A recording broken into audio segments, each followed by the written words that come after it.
Alright, salam, saya Advokat Dr. Togas Tumora.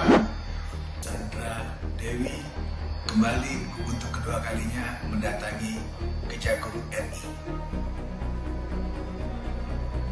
Informasinya, ini Sandra Dewi datang ke gedung Kejagung RI tanpa ketahuan oleh media.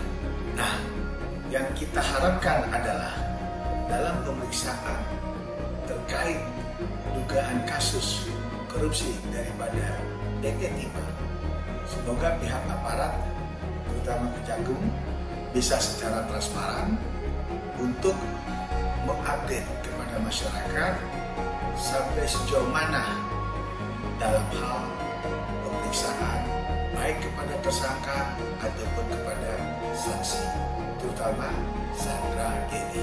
Karena kita tahu Sandra Dewi adalah artis dari seorang suami yang sudah ditetapkan tersangka sebelumnya yang diduga tersangkut masalah korupsi PT Timah, yaitu Harvey Muiz, dan juga sudah ada beberapa harta ataupun benda-benda yang disita oleh pihak kejaksaan, dan semoga kedatangan Sandra Dewi ini untuk memperdalam pihak Kejagung sehingga bisa memperkuat untuk penentuan daripada status hukum Sandra Dewi ke depan.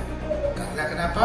Kita harapkan dengan adanya ketransparan kita bisa melihat keseriusan dari pihak Kejaksaan Agung, terutama untuk mendapatkan kembali harta ataupun aset yang telah dirugikan oleh para pelaku korupsi yang diduga mencapai angka yang fantastik 221 triliun. Ini wajib dikembalikan kepada negara. Itu yang esensinya.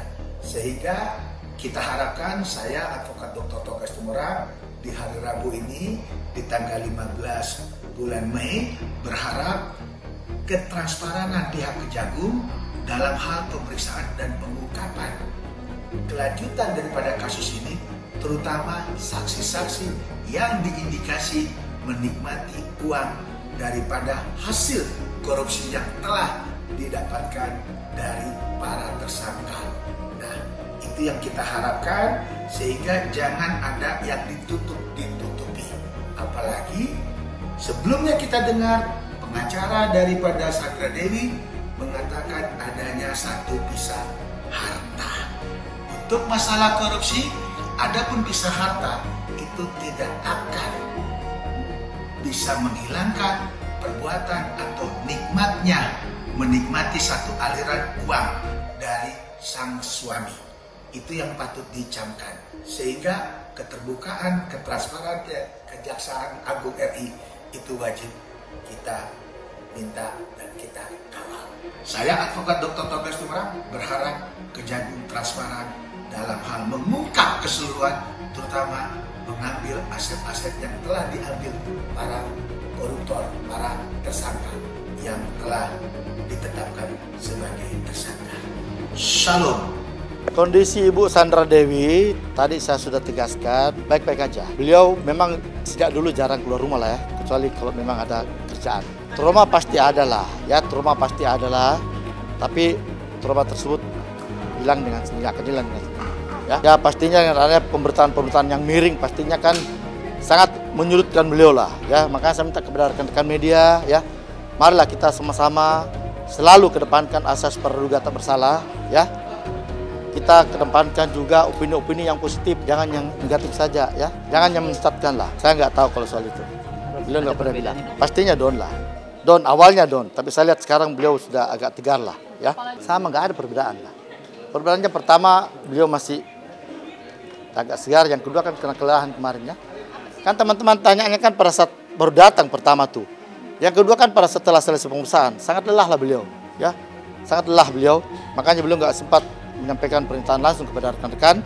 Justru itu beliau menyampaikan permohonan maaf dan terima kasih atas dukungan terhadap beliau. Insya Allah ke depan beliau akan memberikan pernyataan langsung kepada teman-teman wartawan ya, dan kumpul. Beliau kangen dengan wartawan kok. Beliau sadar, aku kangen dengan teman-teman wartawan. Saya nggak pernah nanya kerugian berapa sih, pastinya rugi lah. Karena beliau berhenti beraktivitas, pastinya kan kerugian yang cukup besar juga bagi beliau. Sementara beliau istirahat dulu lah. Itu intinya, beliau istirahat. Nggak ada, cuma klarifikasi aja. Ya pastinya yang diperjuangkan adalah hak yang didapatkan sendiri oleh beliau. Ya, nggak ada. Insya Allah nggak ada, saya yakin itu. Beliau sangat sayang keluarganya kok. Tetap menemani sampai kapanpun. Beliau bilang, Rob, insya Allah saya akan menemani sampai Yang Maha Kuasa memanggilnya. Kondisi anak-anak saat ini masih baik-baik aja. Ya, tetap sekolah seperti biasa. Dalam penguasaan beliau ya. Tentunya dalam penguasaan beliau.